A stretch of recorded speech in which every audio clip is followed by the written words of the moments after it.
고려의 그림자 우왕, 비극적인 마지막 왕. 어린 왕의 즉위와 출생의 비밀. 고려 500년 역사의 종말을 앞둔 시대. 왕위에 올랐으나 아버지의 정체를 의심받았고 최후에는 역사의 소용돌이에 휘말려 폐위된 비운의 군주가 있었습니다. 고려 제32대 왕 우왕. 불과 9살의 나이에 왕좌에 올랐으나 끝내 자신의 힘으로 나라를 지키지 못했던 그의 짧고도 비극적인 통치 14년을 따라가 보겠습니다. 우왕은 1374년 공민왕이 시해된 직후 9살의 나이로 즉위합니다. 그의 즉위는 처음부터 순탄치 않았습니다. 당시 권신이었던 이인임에 의해 옹립되었기 때문입니다. 더 큰 비극은 그의 출생에 얽혀 있었습니다. 우왕은 공민왕과 시해된 후궁 한씨 사이에서 태어났다고 공식 기록되었으나 당시에는 공민왕의 총애를 받던 승려 신돈의 아들이라는 소문이 파다했습니다.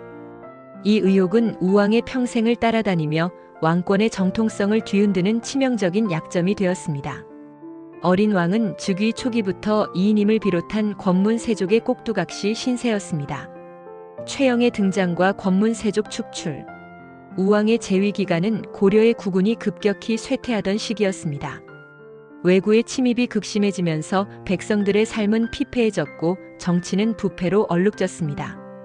이 혼란을 잠재운 것은 명장 최영이었습니다. 1380년 최영은 진포대첩에서 왜구를 대파하는 등 혁혁한 공을 세우며 백성들의 신망을 얻었습니다. 점차 최영은 우왕의 강력한 후원자가 되었습니다.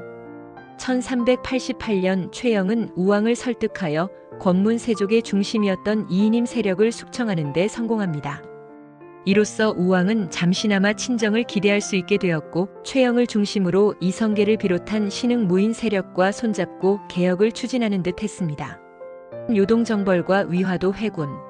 하지만 고려의 운명은 외부의 거대한 압력에 의해 좌우되었습니다.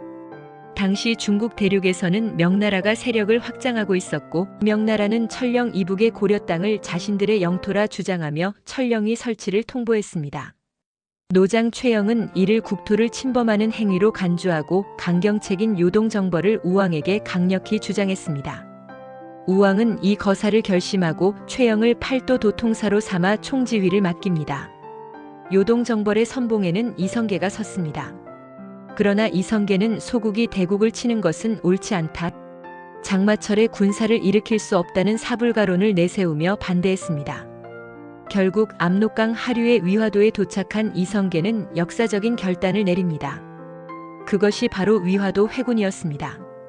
이성계의 회군은 단순한 군사적 결정이 아닌 고려 왕조의 몰락을 확정짓는 사건이었습니다.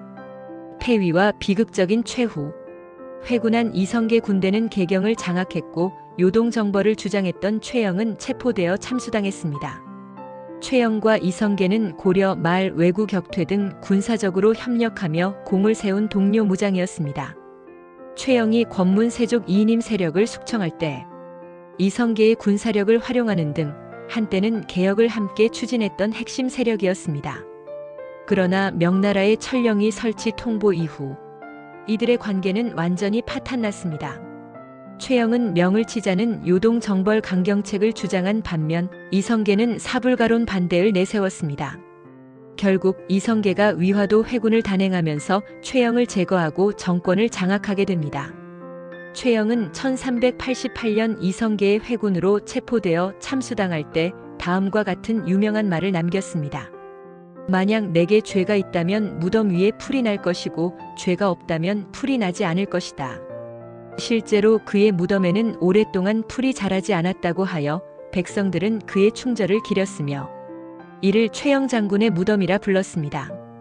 이 말은 자신의 결백과 충심을 하늘에 맹세하고 후세의 평가를 기다린 최영의 비장한 심경을 보여줍니다. 이제 우왕은 이성계 세력의 소나기에 놓였습니다. 이성계와 신흥 사대부 세력은 우왕의 출생 문제, 즉 신돈의 아들이라는 논란을 다시 끌어올립니다. 왕권의 정통성을 부정할 완벽한 명분이었죠.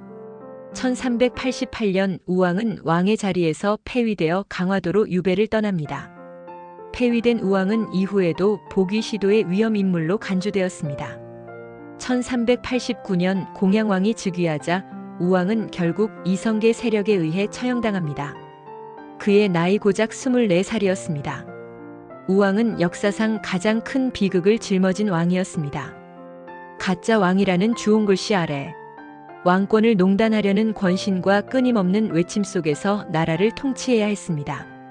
비록 그의 통치는 실패로 끝났으나 그는 고려의 멸망이라는 거대한 운명 앞에서 마지막으로 발버둥쳤던 왕이었습니다. 우왕의 폐위는 곧 고려 왕조가 역사 속으로 사라질 준비를 하고 있음을 알리는 신호탄이었습니다. 우왕. 그는 역사의 가해자였을까요? 아니면 희생자였을까요?